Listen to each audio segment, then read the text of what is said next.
Hello छात्र छात्रीসকল मैं তোমালোকৰ মাজত আকৌ এটা নতুন ভিডিও আনিছো। এইটো ভিডিওত আলোচনা কৰিম পুনৰালোচনা এই চেপ্টাৰটোৰ ভিতৰত কি কি ইম্পৰ্টেন্ট এমসিকিউ কোৱেশ্চন আছে এ টু জেড এইটো ভিডিওত আলোচনা কৰিম। মই তোমালোকক এইটো ভিডিওত জিকেটা এমসিকিউ কোৱেশ্চন আলোচনা কৰিম তাৰ ভিতৰত তোমালোক মেট্ৰিকত 100% চিউৰ কমন পাবা। যদি নোপোৱা মোক কমেন্ট কৰি কবা দে স্যাৰ আপুনি কি কমন দিছে এটাও কমন পৰা নাই 100% চিউৰ আহিবই। মই জিকেটা কোৱেশ্চন এইটো ভিডিওত আলোচনা কৰিম। এতিয়া আমি চাই লও কি কি ইম্পৰ্টেন্ট কুৱেশ্চন আছে। प्रथम इम्पर्टेन्ट एमसिकिউ कुवेश्चनটো হল তলৰ কোনটো সংখ্যা অযুগ্ম সংখ্যাৰ বৰ্গ 256 169 546 754 কুৱেশ্চনটো কি কৈছে তোমালোক যেতিয়া এমসিকিউ কুৱেশ্চন কৰিবা প্ৰথমতে কুৱেশ্চনটো বুজি লবা তাৰ পিছত কোনটো অপচন শুদ্ধ উত্তৰ বা হেতু চাবা। এতিয়া আমি প্ৰথমতে কুৱেশ্চনটো বুজি লও তলৰ কোনটো মানে এ বি সি ডি এই চাৰিটাৰ ভিতৰত কোনটো সংখ্যা অযুগ্ম সংখ্যাৰ বৰ্গ হেতু মাক লিখিব কৈছে। এতিয়া মই তোমালোকক বুজাই দিও অপচন চাৰিটা মই লিখি লৈছো। কোৱেশ্চনটো কি কৈছে তলৰ কোনটো সংখ্যা মানে এই চাৰিটা সংখ্যাৰ ভিতৰত অযুগ্ম সংখ্যাৰ বৰ্গ এই চাৰিটা সংখ্যাৰ ভিতৰত কোনটো সংখ্যা অযুগ্ম সংখ্যাৰ বৰ্গ হেতু মাক লিখিব কৈছে। এটো কুৱেশ্চনৰ উত্তৰ একদম সিম্পল। তোমালোক কি কৰিবা এককৰ স্থানত কি সংখ্যা আছে এটো চাবা দেই। এককৰ স্থানত কি সংখ্যা আছে তোমালোক চোৱা এটো এককৰ স্থানত 6 আছে এটো সংখ্যা চোৱা এককৰ স্থানত 9 আছে এইটো সংখ্যা 6 আছে এটো সংখ্যা 4 আছে। এতিয়া এককৰ স্থানত যেটো অযুগ্ম থাকিব হেতু হৈ যাব আমাৰ কি आंसर। ইয়াত কোৱেশ্চন কি কৈছে অযুগ্ম সংখ্যাৰ বৰ্গ। এতিয়া চোৱা ইয়াত 6 এটো যুগ্ম 9 এটো অযুগ্ম 6 এটো যুগ্ম 4 এটো হল যুগ্ম। এতিয়া চোৱা 9 টো কি অযুগ্ম এটো হৈ যাব আমাৰ মেইন आंसर। যেহেতু কি কৈছে অযুগ্ম সংখ্যাৰ বৰ্গ তোমালোক একদম সিম্পল ভাবে চাবা এককৰ স্থানত অযুগ্ম সংখ্যা কোনটো আছে 169 এইটো সংখ্যাৰ এককৰ স্থানত অযুগ্ম সংখ্যা আছে সংখ্যাটো কি 9 এটো হৈ যাব আমাৰ শুদ্ধ উত্তৰ 169। কোনটো অপচন শুদ্ধ উত্তৰ হ'ব বি নং অপচনটো শুদ্ধ উত্তৰ হ'ব 169। বুজি পালা। নেক্সট ইম্পৰ্টেন্ট কুৱেশ্চনটো হ'ল তলৰ কোনটোৰ একক স্থানত 1 থাকিব। এটো আৰু ইজি মই বুজাই দিও তোমালোকক 19 স্কয়াৰ 34 স্কয়াৰ 18 স্কয়াৰ 20 স্কয়াৰ। কুৱেশ্চনটো কি কৈছে তলৰ কোনটোৰ এককৰ স্থানত 1 থাকিব। আমাক চাৰিটা অপচন দিছে সেই চাৰিটা অপচনৰ ভিতৰত কোনটো সংখ্যাৰ এককৰ স্থানত 1 থাকিব মই তোমালোকক বুজাই দিও একদম সিম্পল ভাবে তোমালোক কি কৰিবা এককৰ স্থানত যেটো সংখ্যা আছে হেতুক স্কয়াৰ কৰা 9 ক স্কয়াৰ কৰিলে 81 4 ক স্কয়াৰ কৰিলে কিমান হ'ব 16 8 ক স্কয়াৰ কৰিলে 64 0 ক স্কয়াৰ কৰিলে 0 হ'ব হয় না নাই। এতিয়া চোৱা মানে ডাবল 0 হ'ব। এতিয়া চোৱা কি কৈছে 1 থাকিব মানে এককৰ স্থানত 1 থাকিব। এককৰ স্থানত আমি 1 কোনটোৰ পালো 9 ক স্কয়াৰ কৰিলে 81 এককৰ স্থানত 1 পালো। ইয়াত কিন্তু এককৰ স্থানত 6 পাইছো ইয়াত কিন্তু এককৰ স্থানত 4 পাইছো ইয়াত 0 পাইছো কিন্তু আমাক কোৱেশ্চনত কি কৈছে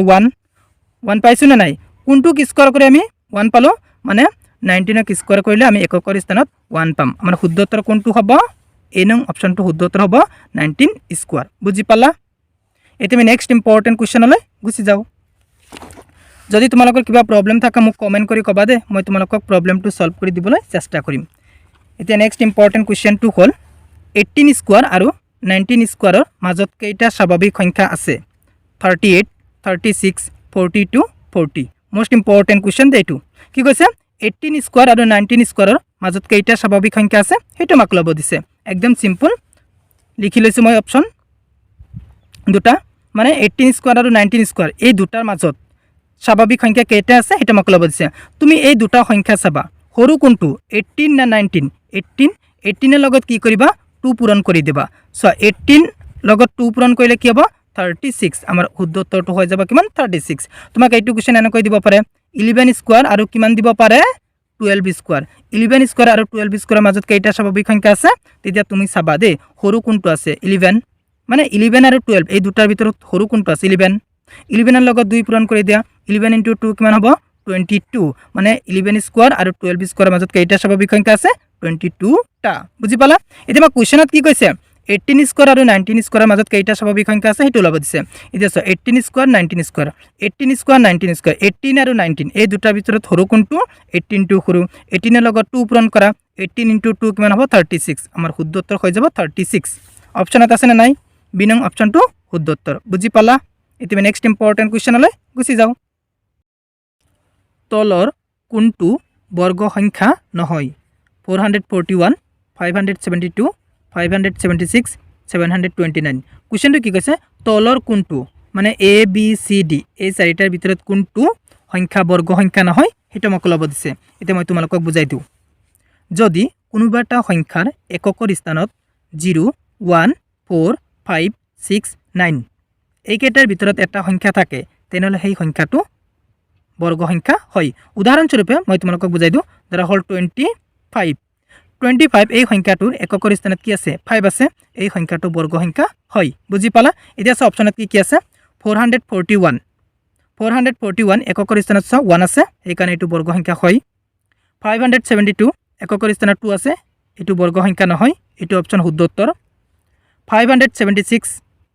এককৰ স্থানত 6 আছে এটো বৰ্গ সংখ্যা হয় 729 এককৰ স্থানত 9 আছে এটো বৰ্গ সংখ্যা হয় আমাৰ কোৱেশ্যনত কি কৈছে বৰ্গ সংখ্যা নহয় মানে কোনটো বৰ্গ সংখ্যা নহয় হেতু আমাক লব দিছে এতিয়া সব 572 এই সংখ্যাটোৰ এককৰ স্থানত 2 আছে সেই কাৰণে 572 এই সংখ্যাটো বৰ্গ সংখ্যা নহয় বুজি পালা কোনটো অপচন শুদ্ধ উত্তৰ হ'ব বি নং অপচনটো শুদ্ধ উত্তৰ হ'ব মই কি কৈছিলো এটো কথা মনত কৰিবা কোনোবা এটা সংখ্যাৰ এককৰ স্থানত যদি 0 1 4 5 6 9 এই কেইটা সংখ্যাৰ ভিতৰত এটা সংখ্যা থাকে সেই সংখ্যাটো কি হ'ব বৰ্গ সংখ্যা হ'ব উদাহৰণস্বৰূপে 49 এটো এটা সংখ্যা এতিয়া চোৱা এককৰ স্থানত কি আছে 9 আছে সেই কাৰণে 49 এই সংখ্যাটো বৰ্গ সংখ্যা হ'ব বুজি পালা এতিয়া আমি নেক্সট ইম্পৰ্টেন্ট কোৱেশ্যনলৈ গুচি যাওঁ ৰুট 2025 45 হলে ৰুট 20.25 হ'ব 45 4.5 0.45 0.045 এটো উত্তৰ কোনটো অপচন শুদ্ধ উত্তৰ হ'ব তোমালোক মোক কমেন্ট কৰি কবা স্যাৰ এ নং অপচনটো শুদ্ধ উত্তৰ বি নং অপচনটো শুদ্ধ উত্তৰ হ'ব সি নং অপচনটো শুদ্ধ উত্তৰ হ'ব ডি নং অপচনটো শুদ্ধ উত্তৰ হ'ব কোনটো অপচন শুদ্ধ উত্তৰ হ'ব মোক কমেন্ট কৰি কবা মই তোমালোকক চাম তোমালোক পাৰা না নাই যদি নোৱাৰা মোক কমেন্ট কৰি কবা মই তোমালোকক কৈ দিম এতিয়া আমি নেক্সট ইম্পৰ্টেন্ট কোৱেশ্যনলৈ গুচি যাওঁ 23 ৰ গণৰ একক স্থানৰ অংকটো হ'ল 6 7 8 9 কোৱেশ্যনে কি কৈছে 23 ৰ গণৰ এককৰ স্থানৰ অংকটো কি হ'ব হেতু মাক লব দিছে এতিয়া মই তোমালোকক বুজাই দিওঁ 23 মই লিখি লৈছো 23 গণ মানে কি তিনিবাৰ হয় না নাই সো 23 ৰ গণৰ এককৰ স্থানে কি হ'ব হেতু মাক লব দিছে এতিয়া তুমি চোৱা এককৰ স্থানত যি কেইটা সংখ্যা আছে ন হেকেটা তুমি পূৰণ মাৰি দিব হৈ যাব সো 3 3 গুণ কিমান 9 9 3 গুণ কিমান 27 এককৰ স্থানত কিমান হল আমাৰ 7 হল শুদ্ধ উত্তৰ হৈ যাব 7 বি নং অপচনটো শুদ্ধ উত্তৰ বুজি পালা ধৰা হল তোমাক কব 46 গণৰ এককৰ স্থানত কি হ'ব তুমি কি কৰিবা 46 তিনিটা লিখি লবা 6 6 গুণ কিমান 36 তাৰ পিছত এই 6 6 গুণ কিমান 36 এককৰ স্থানত আমি কি পালো 6 পালো বুজি পালা ধৰা হল আৰু এটা মই বুজাই দিওঁ 16 এই সংখ্যাটোৰ গণৰ এককৰ স্থানত কি হ'ব তুমি 16 তিনিটা লিখি লবা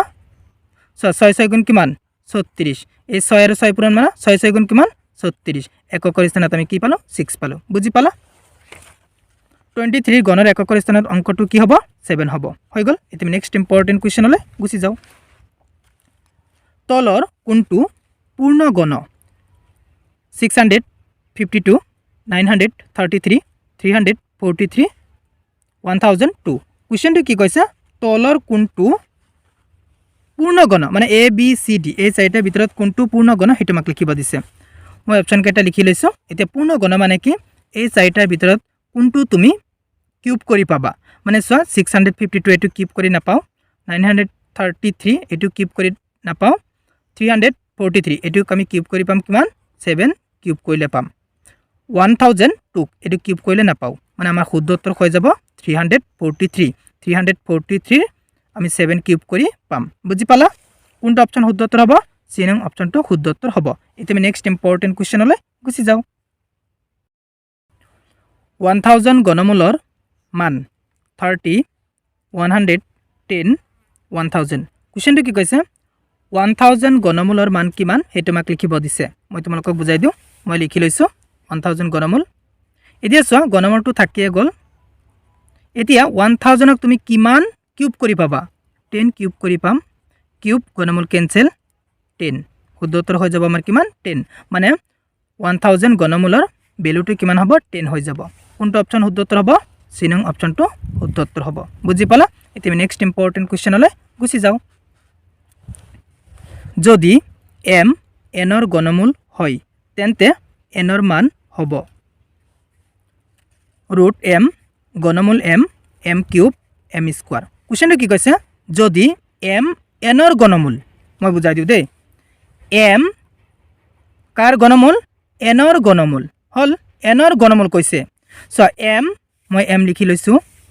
n ৰ ঘনমূল ইকুৱেল n n ৰ ঘনমূল কৈছে সেইকাৰণে n ৰ ওপৰত মই ঘনমূল চিহ্নটো দি দিলো তেন্তে n ৰ মান হ'ব তেন্তে n ৰ মান কিমান হ'ব হেতু মোক লব হৈছে মই আকৌ বুজাই দিছো যদি m লিখি লৈছো n ৰ ঘনমূল n লিখি লৈছো n ৰ ঘনমূল কৈছে n ৰ লগত ঘনমূল কৈছে দে সেইকাৰণে n ৰ ওপৰত মই ঘনমূল চিহ্নটো দি দিছো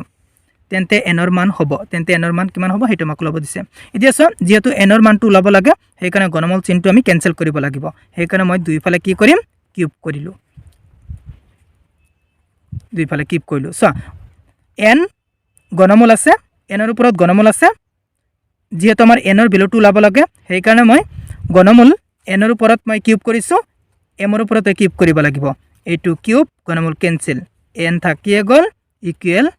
m কিউব মানে n ৰ ভ্যালুটো আমি কিমান পালো m কিউব পাই গেলো বুজি পালা কোনটো অপশন শুদ্ধ উত্তৰ হ'ব সি নং অপশনটো শুদ্ধ উত্তৰ হ'ব এতিয়া আমি নেক্সট ইম্পৰ্টেন্ট কোৱেশ্চনলৈ গুচি যাওঁ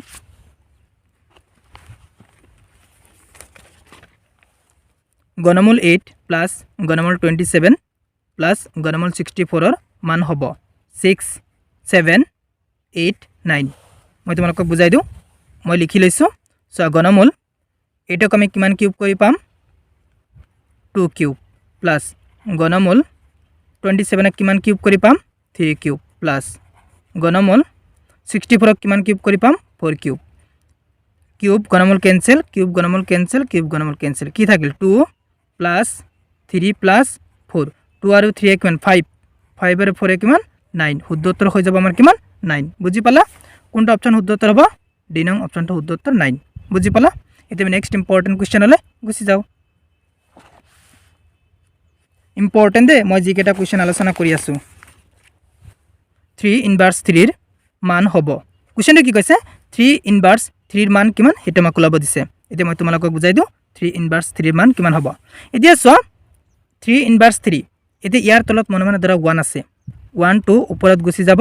3 2 কি হ'ব তলত আহিব এতিয়া ইয়াত মাইনাস থাকলে প্লাস হ'ব প্লাস থাকলে মাইনাস হ'ব ইয়াত কিউব হৈ যাব এটো হৈ গল আমাৰ শুদ্ধ উত্তৰ বুজি পালা 3 তলত মনে মনে 1 আছে 1 2 ওপৰত যাব 3 2 তলত আহিব সো 1 2 ওপৰত 3 2 তলত ইয়াত যেহেতু কি আছে মাইনাস আছে প্লাস হৈ গল 3 3 এটো হৈ যাব আমাৰ শুদ্ধ উত্তৰ 1/3 কিউব 1/3 কিউব এটো হৈ গল আমাৰ শুদ্ধ উত্তৰ বুজি পালা এতিয়া আমি নেক্সট ইম্পৰ্টেন্ট কোৱেশ্চনলৈ গুচি যাওঁ 2/3 হোল স্কয়াৰৰ মান হ'ব কোৱেশ্চনটো কি কৈছে 2/3 হোল স্কয়াৰৰ মান কিমান হেতু মোক লব দিছে মই এতিয়া তোমালোকক বুজাই দিওঁ 2/3 হোল স্কয়াৰ এতিয়া চোৱা কি হ'ব উল্টাই দিয়া 3 2 ওপৰত যাব 2 2 তলত আহিব 3/2 এতিয়া প্লাস থাকলে মাইনাস হ'ব মাইনাস থাকলে প্লাস হ'ব প্লাস আছে যেহেতু মাইনাস হ'ব স্কয়াৰ হৈ গল এটা আমাৰ শুদ্ধ উত্তৰ কোনটো অপশন শুদ্ধ উত্তৰ হ'ব সি নং অপশনটো শুদ্ধ উত্তৰ হ'ব বুজি পালা যদি বুজি পোৱা নাই মোক কমেন্ট কৰি কবা মই তোমালোকক বুজাই দিম এতিয়া আমি নেক্সট ইম্পৰ্টেন্ট কোৱেশ্চনটোলৈ গুচি যাওঁ -2/3 হোল টু দি পাৱাৰ 4 ৰ মান হ'ব কোৱেশ্চনটো কি কৈছে -2/3 হোল টু দি পাৱাৰ 4 ৰ মান কিমান হেতু মোক লব দিছে এতিয়া মই তোমালোকক বুজাই দিওঁ -2/3 হোল টু দি পাৱাৰ 4 মানে 4 মানে কি মাইনাস 4টা আছে 2 4টা আছে 3 4টা আছে সো এটা দুটা তিনটা 4টা মাইনাসে মাইনাসে প্লাস প্লাস মাইনাসে মাইনাস মাইনাসে মাইনাসে প্লাস প্লাস দিব না লাগে ইয়াত যেহেতু প্লাস দিব না লাগে এটা 2 কেইটা আছে 4টা এটা দুটা তিনটা 4টা 3 কেইটা আছে 4টা এটা দুটা তিনটা 4টা সো 2 2 গুণ 4 4 2 গুণ 8 8 2 গুণ 16 16 পালো সো 3 3 গুণ 9 9 3 গুণ 27 27 3 গুণ কিমান 81 81 এইটো হৈ যাব আমাৰ শুদ্ধ উত্তৰ বুজি পালা কোনটো অপশন শুদ্ধ উত্তৰ হ'ব বি নং অপশনটো শুদ্ধ উত্তৰ হ'ব 16/81 এতিয়া আমি নেক্সট ইম্পৰ্টেন্ট কোৱেশ্চনলৈ গুচি যাওঁ 0.00064 ৰ প্ৰমাণিক ৰূপটো হ'ল কোৱেশ্চনটো কি কৈছে 0.00006 0.00064 ৰ প্ৰমাণিক ৰূপটো হ'ল কুৱেশ্যনটো কি কৈছে এই সংখ্যাটোৰ প্ৰমাণিক ৰূপ কোনটো সেইটো আমাক লিখিব কৈছে এতিয়া মই তোমালোকক বুজাই দিওঁ সংখ্যাটো কি দিয়া আছিল 0.0000064 এই সংখ্যাটো দিয়া আছিল এতিয়া চোৱা 6 পিছত এটা দশমিক দি দিয়া তাৰ পিছত কি আছে 4 into 10 সো 64 এর আগত কেইটা সংখ্যা আছে মানে কেইটা জিরো আছে এটা দুটা তিনটা চারটা পাঁচটা 5 লিখিলো 64 এর আগত আছে জিরো কেইটা এই কারণে মাইনাস হয়ে গেল এটা আমার শুদ্ধ উত্তর সো 6 এটা সংখ্যার পিছত দশমিক দিবা দশমিক দিলো 4 into 10 এতিয়া সো 64 এর আগত কেইটা সংখ্যা আছে মানে কেইটা জিরো আছে এটা দুটা তিনটা চারটা পাঁচটা 5 দিলো আগত থাকলে কি হবে মাইনাস মানে 6.4 into 10 ইনভার্স 5 হয়ে গেল এটা আমার শুদ্ধ উত্তর 6.4 into 10 inverse 5 হৈ গ'ল মই এইটো ভিডিঅ'ত